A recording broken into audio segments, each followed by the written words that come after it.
Hello my dear class 10 students, मैं हूं आपकी biology mentor doctor Ankita Verma और एक बार फिर स्वागत करती हूं आप सभी का आपके फेवरेट चैनल डेफिनेट सक्सेस पाठशाला में, जहां एक चीज बिल्कुल डेफिनेट है, वो है आप सबकी सक्सेस। आज हम लेके आए हैं control and coordination, that is chapter number 6 का last portion but not the least portion, बहुत इंपॉर्टेंट पोर्शन जो है फाइटो हॉर्मोन्स। ठीक है, जो कंट्रोल एंड कोऑर्डिनेशन चैप्टर हम लोग पढ़ रहे थे उसका लास्ट पार्ट आज शुरू होगा और वो लास्ट पार्ट बहुत इंपॉर्टेंट पार्ट है जिसमें आपके बोर्ड एग्जामिनेशन में बहुत सारे क्वेश्चंस आते हैं। ठीक है, मतलब है ही कि इस पोर्शन से एक ना एक या एक दो क्वेश्चंस आएंगे ही, तो आप लोग प्लीज प्रॉपर ध्यान से ये लेक्चर अटेंड करें। इस चैप्टर का, इस पोर्शन का नाम है फाइटो हॉर्मोन्स। फाइटो हॉर्मोन्स क्या है? हार्मोन सबको पता है ना, जो हमारी बॉडी में भी प्रोड्यूस होते हैं। आपने इंसुलिन का नाम सबने सुन रखा होगा, इसलिए मैंने इंसुलिन बोला, लेकिन फाइटो क्यों लगाया? Phyto is for plants. जब प्लांट्स कुछ केमिकल सब्सटेंसेस प्रोड्यूस करते हैं फॉर सिग्नलिंग, तो उन केमिकल सब्सटेंसेस को भी हम हार्मोन्स बोलते हैं, और वो प्लांट प्रोड्यूस कर रहे हैं इसलिए उसको फाइटो हार्मोन्स बोलते हैं। क्या बोलते हैं? Phyto hormones. तो आज हम पढ़ने वाले हैं प्लांट्स में जो कंट्रोल कोऑर्डिनेशन होता है, उसमें हमने प्लांट मूवमेंट्स लास्ट टाइम पढ़ा था, जिसमें आपने ट्रॉपिक और नास्टिक मूवमेंट देखा था। ठीक है, हाइड्रोट्रॉफिक, फोटोट्रॉफिक, कीमोट्रॉफिक, जियोट्रॉफिक, ये सारे मूवमेंट्स आप लोग पढ़ चुके हैं। अब हम नेक्स्ट कि प्लांट्स कैसे कंट्रोल करते हैं, कैसे कोऑर्डिनेट करते हैं, वो कोऑर्डिनेट करते हैं फाइटो हॉर्मोन से, केमिकल सब्सटेंसेस से जो वो प्रोड्यूस करते हैं। तो चलिए, फाइटो हॉर्मोन्स क्या है? प्लांट हॉर्मोन्स हैं। क्या है बेटा? Plant hormones. ठीक है,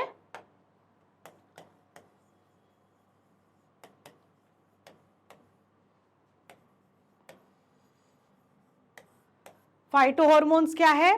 प्लांट हॉर्मोन्स है। ठीक है, ये जो प्लांट हॉर्मोन्स हैं आपके, ये या तो प्लांट ग्रोथ रेगुलेटर रहेंगे या प्लांट ग्रोथ इनहिबिटर्स रहेंगे। क्या रहेंगे? रेगुलेटर या इनहिबिटर। समझ में आ रहा है आप लोगों को? तो प्लांट ग्रोथ प्रमोटर जो आपका है, जो प्रमोट करेगा ग्रोथ को, उसको हम प्रमोटर कहेंगे, और जो प्लांट की ग्रोथ को इनहिबिट करता है उसको हम इनहिबिटर्स कहेंगे। तो फाइटो हॉर्मोन्स या plant hormones are signal molecules produced within plants that occur in extremely low concentration। ऐसा नहीं है लीटर्स में प्रोड्यूस हो रहा है, जैसे हमारी बॉडी में हॉर्मोन्स ml में, माइक्रोलीटर्स में प्रोड्यूस होते हैं, वैसे ही प्लांट्स बॉडी भी कुछ केमिकल सब्सटेंसेस जिनको हम सिग्नल मॉलिक्यूल्स बोलते हैं वो प्रोड्यूस करती हैं, और वो बहुत ही माइन्यूट कॉन्सेंट्रेशन में प्रोड्यूस होते हैं, और वो क्या करते हैं? प्लांट के अंदर सिग्नलिंग करते हैं। क्या करते हैं? सिग्नलिंग करते हैं। इसलिए लिखा है plant hormones are signal molecules produced within plants that occur in extremely low concentration. Extremely कैसा होता है? लो कंसंट्रेशन में प्रोड्यूस होता है। अब जो प्लांट हॉर्मोन्स हैं जिनको हम प्लांट ग्रोथ रेगुलेटर्स भी बोल रहे हैं, वो दो टाइप के हैं। हमने उनको दो कैटेगरीज में डिवाइड किया है। एक है आपका प्लांट ग्रोथ रेगुलेटर, एक आप देख रहे होगे, क्या दिख रहा है आपको? Plant growth regulators. ठीक है, एक कैटेगरी है प्लांट ग्रोथ इनहिबिटर्स। आपको वर्ड से ही समझ में आ रहा है, पहला वर्ड क्या? रेगुलेटर दिया है, जो प्लांट की ग्रोथ को रेगुलेट करे, प्रमोट करे, इनिशिएट करे किसी भी तरीके से, वो सारे केमिकल्स, वो सारे सिग्नल मॉलिक्यूल्स कहलाते हैं प्लांट ग्रोथ रेगुलेटर्स। क्या कहलाते हैं? Plant growth regulators. ठीक है, उसके अंदर है आपका ऑक्सिन, आपका गिबरेलिंस और आपका साइटोकाइनेंस। क्या है? साइटोकाइनेंस। ठीक है, प्लांट ग्रोथ इनहिबिटर्स जो इनहिबिट करे, रोके, जो प्लांट की ग्रोथ को रोक रहा है, इनहिबिट कर रहा है, उसको बोलते हैं प्लांट ग्रोथ इनहिबिटर्स। क्या बोलते हैं? Plant growth inhibitors. अब ये जो प्लांट ग्रोथ इनहिबिटर्स हैं, इसमें दो हैं, एब्सिसिक एसिड और इथाइलिन। बच्चों, आजकल ये जो फाइटो हॉर्मोन्स हैं, ये जो प्लांट हॉर्मोन्स हैं, फार्मर्स भी यूज करने लगे हैं, इनकी इंपॉर्टेंस जानने लगे हैं, इसलिए कमर्शियली बाहर भी केमिकली सिंथेसाइज्ड होने लगा है। इनकी केमिकल कंपोजिशन हम लोगों ने देख ली है, समझ ली है, और हम बाहर भी इनको आर्टिफिशियल मेथड से बना रहे हैं और फार्मर्स को सप्लाई कर रहे हैं। आप देखते हैं जो आपके अनराइप मैंगोज होते हैं, ठीक है, वो जल्दी से हमें पकाने होते हैं और मार्केट में भेजने होते हैं, तो हम इथिलीन स्प्रे कर देते हैं, तो आपका फ्रूट जल्दी क्या हो जाता है, पक जाता है ना। तो हम ये इथिलीन क्या है, ये प्लांट ग्रोथ हार्मोन है ना, आपका फाइटो हार्मोन है, ये हम बाहर भी बना रहे हैं, आर्टिफिशियली सिंथेसाइज कर रहे हैं। गिबरलिंस ये भी हम आर्टिफिशियली सिंथेसाइज कर रहे हैं। ये सारे हार्मोन्स हम पूरी कोशिश कर रहे हैं कि आर्टिफिशियली सिंथेसाइज करके फार्मर्स को अवेलेबल करा दें, जिससे कि आप देख रहे होंगे आजकल मार्केट में बड़े अच्छे अच्छे शाइनिंग कलर्स के फ्रूट्स भी मिल रहे हैं। ग्रेप्स में भी आपको अलग अलग साइज मिलेगा, ये बड़े वाले हैं, ये छोटे वाले हैं। कैसे हो रहा है ये सब खेल, ये सब खेल हो रहा है आपके प्लांट हार्मोन्स की वजह से, जिनको हम बोलते हैं प्लांट ग्रोथ रेगुलेटर्स। ठीक है, तो सबसे पहले हम प्लांट ग्रोथ रेगुलेटर्स में रेगुलेटर्स के फंक्शंस क्या क्या हैं ये देखते हैं। सबसे पहला है ऑक्सिन। ऑक्सिन जो है आपने कहाँ पढ़ा था, याद करिए, आपने पढ़ा था प्लांट मूवमेंट में, जहां फोटोट्रॉफिक मूवमेंट आपका प्लांट करता है, स्टेम बेंड करके ग्रो करता है और लाइट के डायरेक्शन में ग्रो करता है, that is known as the auxin. उसको हम क्या बोलते हैं, ऑक्सिन बोलते हैं। तो auxin control cell elongation and apical dominance. Apical dominance करता है वो एपेक्स पोर्शन पे आपका प्रेजेंट रहता है, सेल को इलोंगेट करता है, बड़ा करता है, ग्रो कराता है। ठीक है, बेसिकली ऑक्सिन रूटिंग और शूटिंग भी इनिशिएट करता है, रूट्स और शूट्स बनाना, है ना, रूट्स एंड शूट्स, इसको भी इनिशिएट करता है। क्लियर। सेकेंड है cytokine. Cytokine cell division, cyto का मतलब सेल, काइंस मतलब डिवीजन, जो साइटोकाइन सेल डिवीजन में और एजिंग प्रोसेस को रोकने के लिए, डिले करने के लिए यूज होता है। ठीक है, तो जो साइटोकाइंस है वो प्रमोट क्या कर रहे हैं, cell division and delay in ageing. Clear.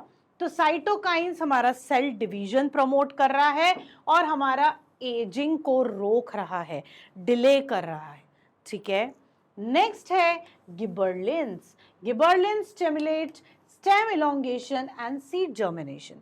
Seed को जर्मिनेट कराना है, फ्रूट का साइज बढ़ा करना है और हमें स्टेम को लंबा करना है। ये सारा काम कौन सा सिग्नल मॉलिक्यूल, कौन सा प्लांट हार्मोन करता है, दैट इज गिबरलिन। कौन करता है, गिबरलिन करता है। ठीक है, तो ये आपके क्या थे, ये तीन जो आपने पढ़े, ये हैं प्लांट ग्रोथ रेगुलेटर या प्रमोटर्स। ठीक है, प्लांट ग्रोथ को प्रमोट करना, ये प्लांट ग्रोथ को प्रमोट कर रहा है। ये कैसे कर रहा है, सेल को इलोंगेट करके, शूटिंग रूटिंग करके, साइटोकाइनिन सेल को डिवाइड कर रहा है, नए सेल्स बना रहा है, एजिंग प्रोसेस को डिले कर रहा है। गिबरलिन कैसे कर रहा है, स्टेम को इलोंगेट कर रहा है, फ्रूट का साइज इंक्रीज कर रहा है और सीड को भी जर्मिनेट करा रहा है। ठीक है, इसलिए इनको हमने प्रमोटर्स की कैटेगरी में रखा हुआ है। अब आता है हमारा इथाइलिन। क्या आता है, ethylene. Ethylene influences fruit ripening and senescence.